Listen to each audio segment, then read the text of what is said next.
Chairman P T I Imran Khan کی نئی حکومت منتخب ہونے تک army chief general Qamar Javed Bajwa کی مدت ملازمت میں ایکسٹینشن کی تجویز، حقائق و ممکنات کیا ہیں؟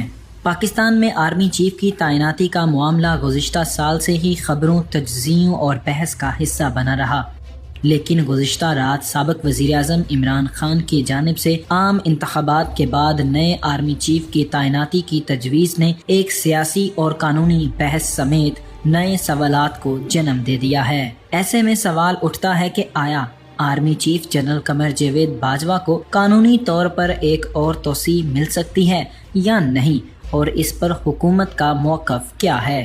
یہاں یہ بات بھی اہم ہے کہ جنرل قمر جاوید باجوہ کو اس سے قبل بھی ایکسٹینشن دی جا چکی ہے، جو کہ عمران خان کے دور حکومت میں دی گئی تھی۔ وزیر دفاع خواجہ آصف نے اس پر رد عمل دیتے ہوئے کہا کہ موجودہ حکومت اس ذمہ داری کو مقررہ وقت پر آئین اور ادارے کی بہترین روایات کو مد نظر رکھتے ہوئے فیصلہ کرے گی۔ اہم قومی فیصلے سیاسی مفادات سے مشروط نہیں ہوتے۔ پاکستان میں آرمی چیف کی مدت ملازمت میں توسیع کوئی نئی بات نہیں۔ پہلے commander in chief general Ayub Khan سے لے کر موجودہ army chief general Qamar Javed Bajwa تک ایکسٹینشن کی کئی مثالیں موجود ہیں۔ تاہم اہم سوال یہ ہے کہ کیا موجودہ آرمی چیف کو آئینی اور قانونی طور پر ایک اور ایکسٹینشن مل سکتی ہے؟ اس حوالے سے آئینی اور قانونی ماہرین کی یہی رائے ہے کہ آرمی چیف کی مدت ملازمت میں توسیع دینے کا راستہ تو موجود ہے، تاہم حتمی فیصلہ حکومت ہی کر سکتی ہے۔ اس ساری بحث کے مستقبل میں نتائج سے قطع نظر اس نے موجودہ سیاست کے ایوانوں میں کافی ہلچل مچا دی ہے۔